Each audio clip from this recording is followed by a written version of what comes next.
So, welcome everyone. Today I have Emily Gowor with us. For those of you that don't know Emily's an international writer, author, and speaker. After overcoming depression at age 19, Emily devoted herself and her life to bringing writing and inspiration to the world. And she's now spent more than a decade showing people that it's possible to live an extraordinary life.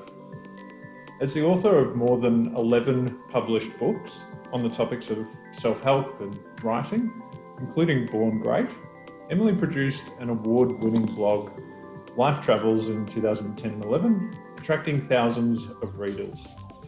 Emily worked with Dr. John Demartini on his international best-selling book, Inspired Destiny, in 2009, and shared the stage with him in Melbourne, Australia in 2015.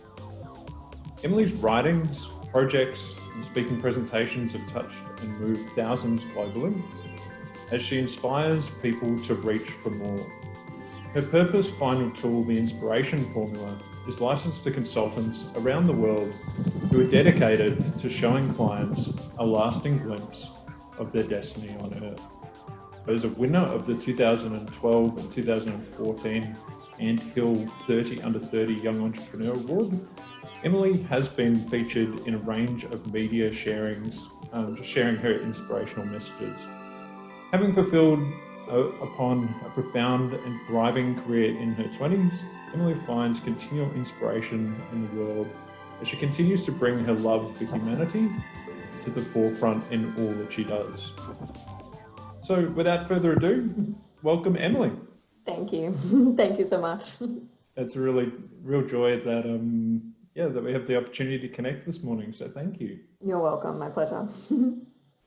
Emily, for those that haven't met you or haven't come across any of your work before, could you share a little bit more about who you are and what you do, and especially why you do what you do? Yeah, absolutely. So, I've done a lot. So whenever I hear someone read back my bio, I'm like, I was busy in my 20s. Like I was really busy. But in my heart of hearts, like through everything that I've done, I'm an inspirational writer. That's the essence of who I am. I love the quote by Wayne Dyer, and he was quoted once to have said, writing is not something that I do, writing is who I am. So for me, that resonates is so true, because throughout my whole life, before I even knew what business was, as a child and especially as a teenager, I love to write. So in my heart of hearts, I'm a writer. Self-development, purpose, and business are my favorite topics.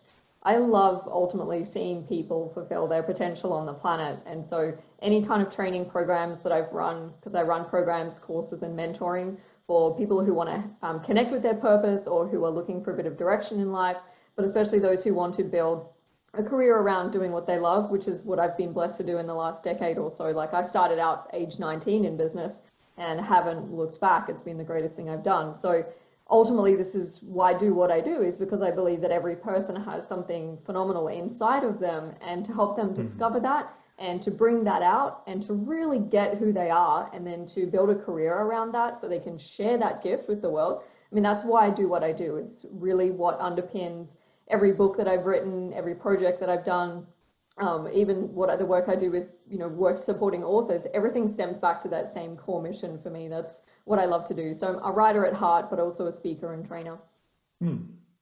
Thank you for sharing.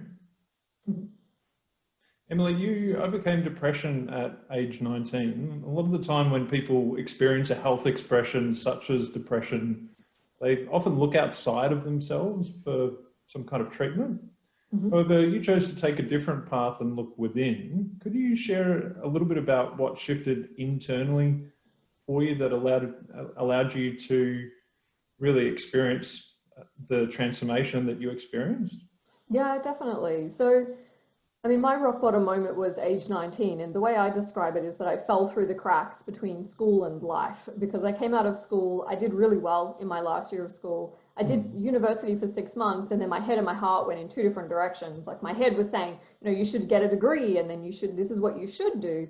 But my heart, I just knew deep down, like I wasn't meant to be there. And so I left uni, and then I actually studied NLP for 7 months, like 6, 7 months of that. But after I finished NLP, I had no job. I didn't know what to do. And so I fell really deeply into depression, to the point where in the middle of 2007, I was so depressed that I considered ending my life. And what was Wow. really happening for me, I think, was that I was struggling with a lot of self-worth issues. And I think of all the self-development people can do, working on self-worth is arguably the most important because it sets the foundation for everything.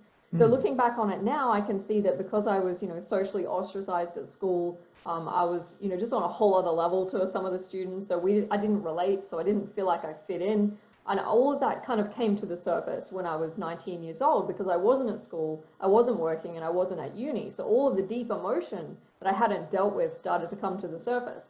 And so in this rock bottom moment for me where I was like laying on the floor and I'm done, like I don't care if my heart beats again.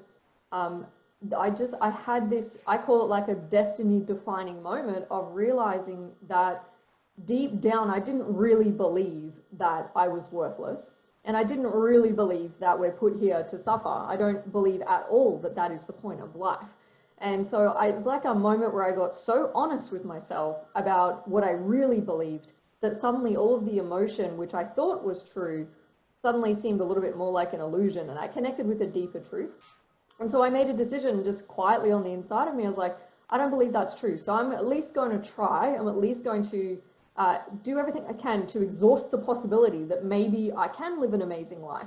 And that was my decision moment. And when you make a Hmm. decision like that, I believe it sends a ripple out through the entire universe, and then life starts shifting around you because you're committed on the inside to your own potential and purpose. So that's what happened for me. And so it was really, yeah, it was really a deep internal shift that happened without a coach. There was no mentor present. It was just me, my own heart, my soul, a real moment of deep introspection. And that's what changed everything for me because after that I became determined and I started looking for ways to thrive instead of letting my emotions kind of get the better of me. So that was certainly not the only decision that I was required to make in order to be, to get to where I am today. That was just the start of the journey. And I had Sure. so much emotional healing to do, like the amount of layers that I needed to peel back, the amount of work I did just to get to the point where I really loved myself. It was pretty intense. Like it took me a while to do that, but I was on a mission because I'd made that decision. And so what's interesting is that I was so depressed originally that I didn't even want to get out of bed. I didn't Hmm. see the point in working. Like I had a friend that was paying my bills at the time. I had all of that going on, but I I just like I knew that once I would stay committed to this, I knew that eventually it would turn. But at the time, I didn't even realize how depressed I was. All I knew was that I felt flat, like really low, really flat. I didn't even realize it until almost like I was starting to come out of it. So for me, I never occurred to me to go and get diagnosed or to start taking pills or tablets or anything like that. I just knew deep down, that I was could do more and I wanted Hmm. to go and find out what that looked like. So, and I'm still doing that today.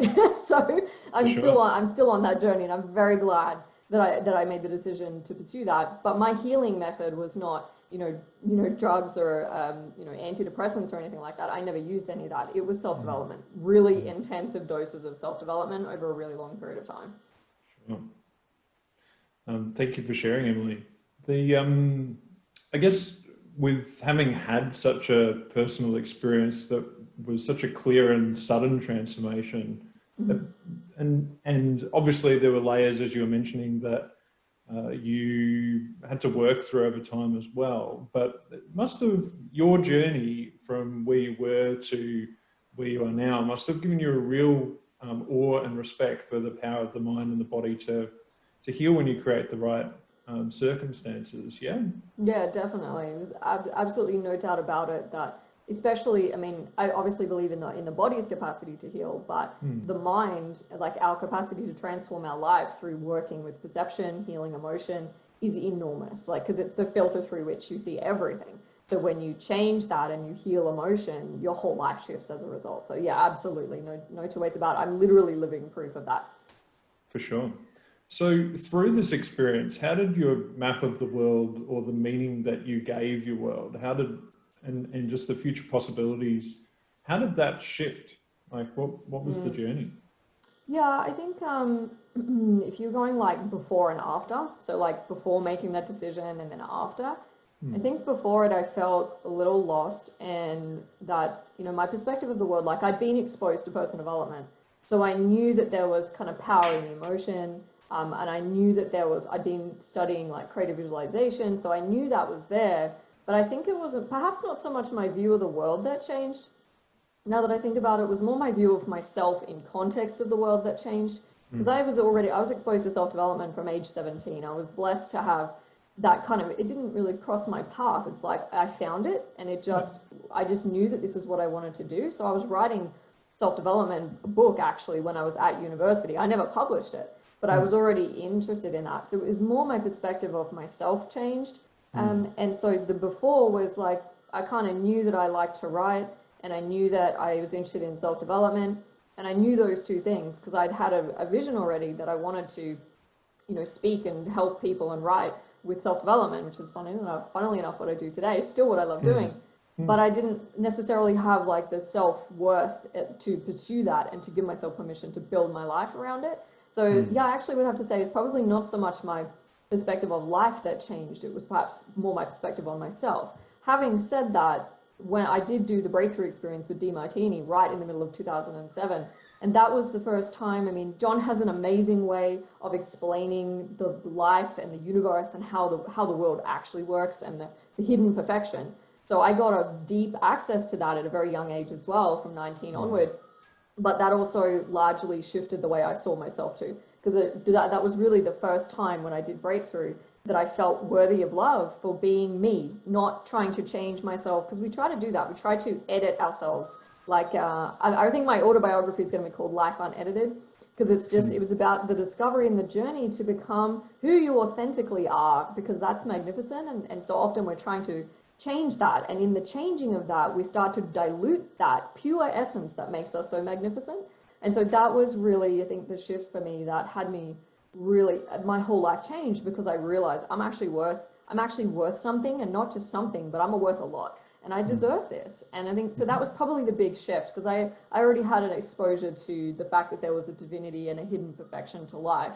I just hadn't acknowledged that I also had that perfection inside myself yet. It's a beautiful and golden insight for sure. Thank you. I've heard that some people may have perceived that you had an emerging talent as a writer, Emily, at the young age of 8. Is that true? Yeah, yeah, it's interesting. I think it was there before that. So I love this part of my story, is that my mum actually read to me 400 hours in the womb. So she was reading to my sister, who was already born.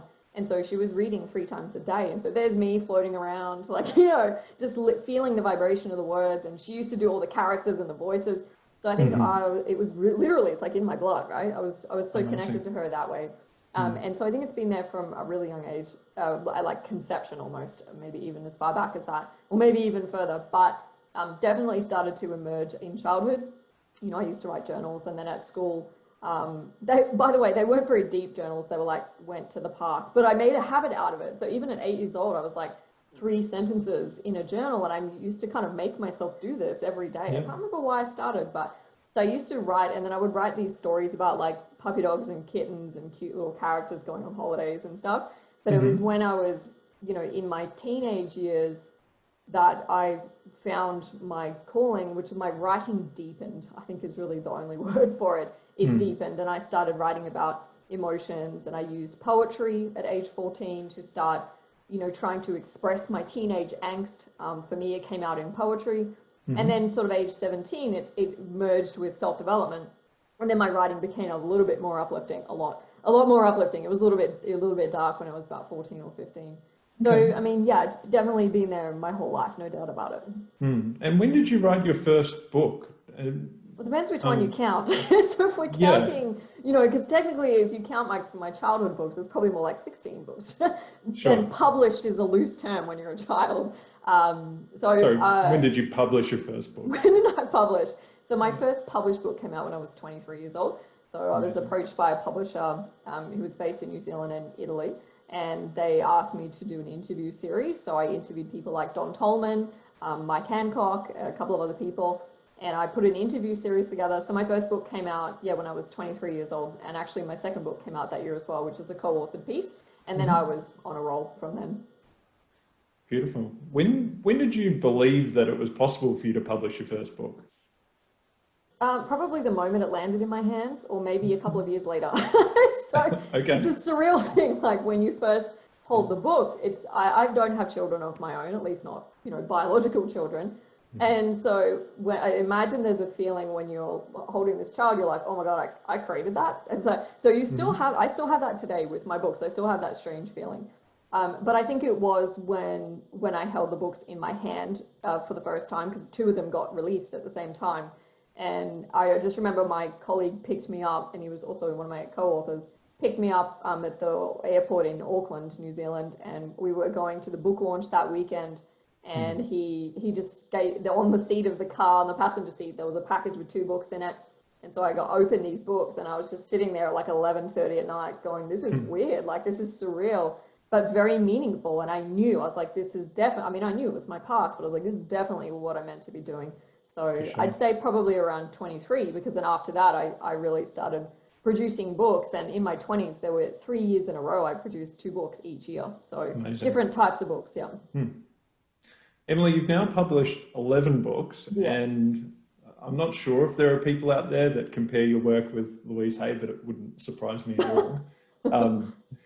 I know that you've coached and advised many people to write and publish and launch and promote their own books. And I'm curious, what inspires you the most about releasing your own or helping someone else to release their book to the world? Yeah, it's a great question. I mean, there are many, like, I've been called a book midwife at times, like with the work that I do. I just work with a select group of authors every year and help them to craft the book all the way from the idea all the way through to like publishing it. There are many moments in that journey that are particularly special, but I think there's a couple in particular that stand out for me. And the first one is when they decide to follow that calling right at the start. Because I cannot tell you how many people I've spoken to that say they want to write a book. They've got an idea for a book inside them. There's something that they want to write about, and they don't pursue it. And so I love that moment when it's like they dive in. And because I know, like, if you have a book like that inside you, if you have a message that you want to share, and if you're holding it inside you, it's like you're blocking yourself creatively. And so you're blocking the expression of your soul. So when somebody decides that they're going to let that out and then they make a commitment to allow that to happen, that's a whole lot of magic starts flowing through their life. It's like a new shift happens. So I love that first moment.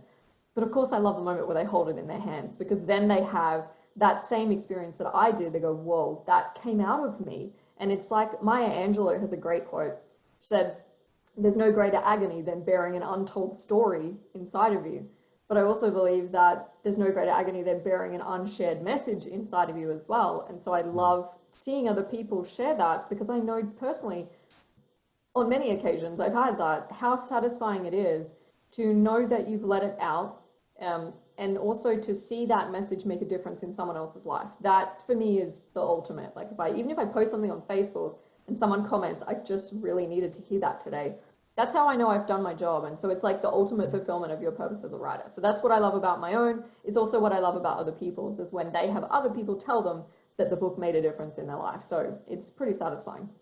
It's very few better feelings, hey? Yeah, it's pretty amazing. Like, like money and, fame and accomplishment is not my primary motivation to do what I do. Like my driving why is sometimes as simple as sharing a piece of writing and having someone say that. That's it. Just to say that made a difference in my life. And it's like this little confirmation that I'm doing the right thing. I'm on the right path. And it's so simple. Like I think sometimes we build up this whole image of what our life is meant to be. The things that bring us deep meaning are often seemingly small. So yeah, it's interesting for me. That's what I love most. That's what brings me the greatest satisfaction. Beautiful. Emily, some people may say that writing a book is literally like having a baby. So I'm very cognizant that it would be an impossible task as a mother to choose like who your favorite son or daughter is. But out of the 11 books that you've written, could you maybe share a little bit about which book you've been most inspired about and a little bit about why? My favorite one? Yeah. So I used to feel like that. I was like, I felt bad if I said this one was my favorite. And then I realized, like, I think when you have 11 books, and some of those are like co-authored pieces, and there are a variety of different topics. I think when you have 11, you start to go, whatever, I'm just going to pick the one that I love. And it have to be my latest one, Born Great. So it's just something so special Do you mean about this one? Yes, that would be the one. Yeah, Born Great. I actually have it here because I'm really shipping enjoying today. it. Yeah. So, yeah, it would definitely Born Great. And I think the reason for that is I feel like it's the best representation, the most accurate representation of my message for the world at this point. I'm sure there'll be more books that evolve on that. I feel like it's the best representation of that. I took 2.5 years to write it, to birth it, I should say. And there's just so much love that went into this book. And it was, I mean, I flew across the world for it. You know, I literally flew to London just to get some creative space for a month to write it. So this book has come from so many different parts of me, from the core of me. It's been written in different places around the world. And it's so special because, you know, the book revealed itself to me as I wrote it. And I think I broke every rule I've ever taught my writers. I'm pretty sure I broke them to write this book. And that's okay, because I kind of understand the process of doing that. I mean, I've worked with books, hundreds of books, manuscripts. So, but I just, you know, the personal journey and what it took for me to bring this book out and to let this message out is just superseded anything that had taken me to do any of my other books. So I kind of went from writing the many and, you know, expressing many things to coming back to like the one book that I felt that I feel really best captures that. And it's an interesting book. Like it's you know, I write about purpose. I write about, you know, building wealth. I also write about, you know, mastering your career. And these are topics that I love. And so I feel like the book is a really interesting cross section of that, but very deep. And I feel like every page is just encouragement. And through writing this book, I actually comprehended myself more deeply. And it was an invitation for me to own my own greatness too. So I loved the whole personal journey that went into that, landed on the page, and, you know, now other people's lives are being impacted by that too. So it's pretty meaningful. For sure. Emily, I'm sure that some people listening to you share this evening will be wondering, like, wow, how has this lady Emily Gowor achieved so much that in like a decade? For you, how important is it for you to balance your work and your rest and your play? And how do you go about designing your life in a way that honors your need for rest and relaxation and reflection and meditation and connection and purposeful action? How do you find that kind of flow or integration?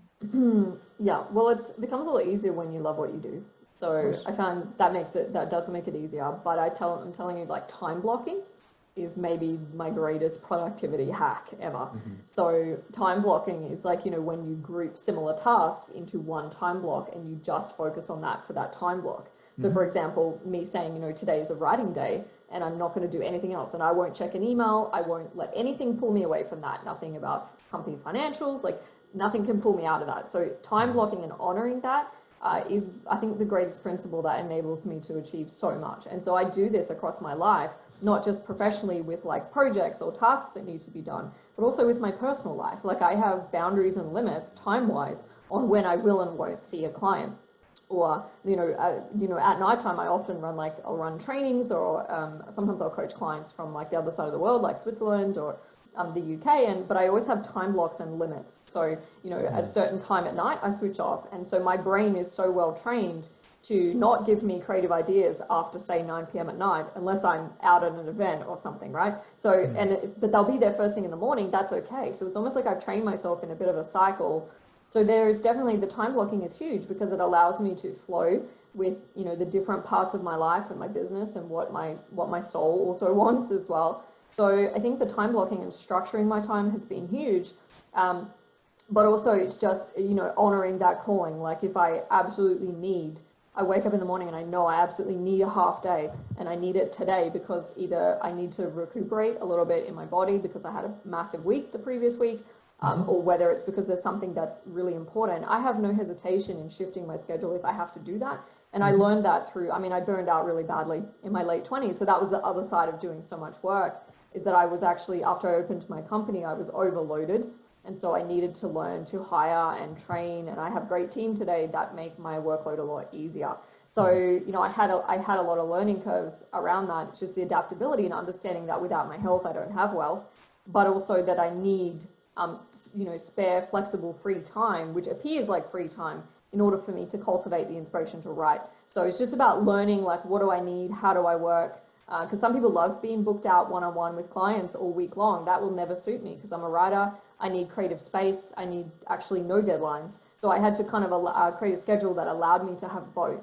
And that is what creates well-being for me. So it enables me to, rest and recuperate. Like on weekends, I'll either be on my own, see friends, or I'll spend time with my partner. And I don't pressure myself or expect anything of myself work-wise over a weekend. I just don't allow my brain to kind of recuperate and let the dust settle on whatever I was doing the previous week. So I have some, different strategies and things that support me, support my body, but also support me creatively. And, yes, I produce a lot and I do a lot, but on some level, I'm also just a 32-year-old chick. So it's just about honoring that and honoring the different wants and needs that I have and doing my best to coordinate that. So it's not always flawless, but it's pretty good. I've learned through, mostly through burnout and just through understanding who I am, what works best. I think we definitely do learn through contrast, hey? Yeah, no doubt about it. So I used to be afraid of like sitting still. It's ironic because in my early 20s, I traveled the world writing and I basically didn't really have a schedule in my business. I just did enough writing jobs for clients to keep me going around the world. I had so much flexible free time. And then in my late 20s, I kind of went the opposite extreme and I was working like 7 days a week on my business. And then I was terrified of taking spare free time out. But then I remembered that that actually is the source of everything I do. So then I learned now to have a balance of the two. Mm-hmm. Do you meditate, Emily? Not in the strictest sense of like, do I sit and, I don't. I actually don't. I have activities in my life that are meditative. Occasionally I'll meditate with my partner because he meditates like every morning. Occasionally I'll do that. But I have other things that are meditative for me. So that take me to that beautiful open space of mind. So actively I would say no. But I access that space through a different process, like journaling, walking down the street, listening to music, just emptying the mind. It just comes through a different form for me. And what's your ritual? Obviously, you bring a lot of inspiration through your work. What's your ritual to kind of tap into your space of inspiration? Yeah, it's a great question. I've been reconnecting with that even more deeply lately. So one of those, and I was just saying to my partner the other day, I was like, because he gets up in the morning and he's like a martial artist and he does like Zen yoga and he's amazing, right? But he gets up in the morning and the first thing he does is like, he calls it like Zen yoga. He'll do breathing and stretching and this is what he does for his body. And I said to him the other day, I said, my journaling is my Zen yoga. That's what I do. And so the chance to just sit to, not do work, not because sometimes when I log onto my computer, it's like there's team and then there's a whole lot of things that could be done or that I need to do. But to log on and just push that aside and because I actually journal on my computer because I type faster than I handwrite. So I often will type that and just to sit and to listen to music and to drop in, like to drop into that space. And to journal. And so when I'm journaling, which I mean, just this year alone, I've journaled more than 80,000 words, right? I type fast and I think a lot. So when I'm journaling, it's a process it's partly an emptying of the mind, but I count blessings. I'll set intentions for the day. I might have had a profound conversation with someone and I'll put that in the journal. And it's a process of partly emptying the mind, but also exploring what's really going on for me. Like, what do I need right now? Or what are my biggest questions? And so that process for me is so inspiring. And I found if I journal and I really allow myself to finish the journaling process, which sometimes can be half an hour, sometimes it's an hour, I'll always come back to that state of mind where I feel grateful, inspired, and present. And in that space, that allows me to then outflow into my work, whether that's running a new program or whether it's mentoring a client. It brings me back to that centered space where my cup is full and it's easier then to outflow to the world. But if I haven't done that, I mean, one of my friends used to say, have you journaled lately? Because he could tell when I was starting to feel a bit fragmented or I was just not as present, I was getting a bit tetchy. And he would be like, maybe you need to journal. And it kind of prod me. It's like, I think you need to take care of this. And he's right, because as soon as I journal, it relaxes the body. And that's my process. It's my practice. Beautiful. Thank you for sharing. You're welcome. If there are people listening to this interview and they feel somewhere deep within them that they're born at a time like this to do something great and something meaningful and something that will make a lasting difference in the world, but maybe they're just not sure how to get started or what that difference is that they want to make, what would be your advice to them, Emily? Yeah, I think it's a really good question because I believe every person has had a moment or many moments in their life where they feel deep down that they're born for more. Like, I love that. I love that. I haven't met a human being that hasn't had that at some point, where they go, I could do more with my life, or I could be more. So for me, I think there's really four main starting points. One is to connect with your purpose. And there are a lot of different tools and a lot of different practices that can help with that process. But ultimately, I think that first thing is to work out who you are and what your role in the world is going to be as a result of that. So for example, for me, connecting with the fact that I'm a writer and I love the world of self-development, ultimately, that's my calling, that's my purpose. So that's the foundation piece. I feel like when people have that, everything else becomes a lot clearer because you start to get the direction. So once you have a sense of what that is, and you know, life could take you on a crazy journey to find that, or you might just wake up tomorrow morning knowing what that is, or maybe it does come to you through doing a process or an experience with someone. But once you have that moment, you start to then, you know, see a vision of the life that you could live in pursuit of that purpose. I feel like the soul purpose is really the first one. The second one is to know what your life is going to look like around that. And then as the third one, as a subset of that, what kind of career you're going to have. So I call it like dream business, because most people I talk to want to have a business where, because it will give them freedom of income, freedom of lifestyle, but also being able to, you know, make their difference as well and be themselves. So then the dream business comes from that. And then only once you have a connection with your soul purpose, you know what kind of life you want to live, you can see the business clearly, then you go and set your goals for the next 12 months. So I find oftentimes people are like, what's my next goal? But they haven't actually mastered the foundation of who am I really? Because that changes everything. Like if you can get a bright, shiny object any day and go, that person's life looks good, I'll just do that. But you might just find 6 months or 6 years down the track, that's just not you. That's not what you were born for. So whatever it takes to connect with that foundation of purpose, I feel like that's absolutely critical and crucial. Because then everything that's the foundation, it's the building block that everything else stems from. It's critical. Absolutely. It's very, very deep and profound words that you share. So thank you, Emily. You're welcome. Emily, before we bring things full circle for today, do you have any final thoughts that you'd like to share with people at this time? Yeah, what's interesting, because right at the end of that answer, I was thinking there's one more thing I'd like to say. So is that when I feel like so many people struggle with self-worth and self-love and self-value. And because of that, they're settling for careers and purposes and incomes and businesses and health and everything that is way less than what they truly want. So like they're settling for that because deep down, they're not feeling that sense of worth. And sometimes that comes from comparing ourselves to other people. Like I talked about much earlier in this interview, is that, you know, we're looking at other people and we're thinking we have to edit ourselves somehow, like I'm not skinny enough, I'm not whatever, right? There's all this comparison going on. So there's so many different reasons, like could be something that you did in the past that you're ashamed of, whatever. But most people are struggling because of one or many reasons with self-worth. But what's interesting is that, and this is so relevant to my own journey as well, is that I was also struggling with my self-worth when I was so depressed. But when we connect with the purpose of who you are, like your purpose, and you connect deep down, like maybe it's your mission and destiny to coach young people, and that's your thing, and that's what inspires you. In that moment of connection with purpose, you not only find your direction and vision for the future, but you also connect with the palpable experience of your own value, because it's impossible to connect with your purpose without also realizing that that matters, because the truth is your purpose does matter. Doesn't matter if it's not a global stage, that might not be your calling.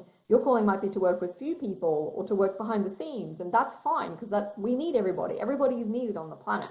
But when you, regardless of like the expression of that, when you really connect with it, your heart will open, and it's impossible to feel anything other than that you're worthy. You will have such a strong experience of the worthiness and the innate, I say greatness, but the value of who you are, and from that space, your whole life will become different.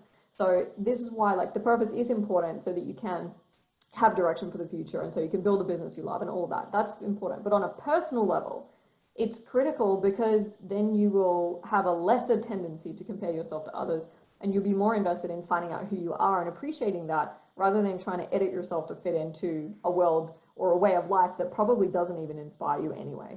So I think it's so important to have that sense that you matter, because my absolute rock solid belief is that you do, and that every human being has something valuable to share, big or small. So that's probably the biggest thing I want to say, is like, just instead of trying to change yourself, find out how you're amazing and honor that to the greatest, deepest capacity that you possibly can. Life unedited. You got it. Life unedited. Don't edit yourself. Be your authentic self. Yeah. Emily Gowor, it's been an absolute honour and pleasure to be present with you today and to ask you some questions. Thank you. If people wanting to connect with you more, how can they do that? Yeah, so you can do that you can obviously log on to my website, so emilygowor.com. As long as you get the GOWOR, you'll find me. Also, same thing with Facebook. You can find my fan page and follow it. Add me as a friend if you like on Facebook. And also follow me on Instagram. It's just Emily Gowor, all the way across. Wonderful. Beautiful. Thank you so much. Thank you for all that you've been doing, Emily. You're welcome. Thank you.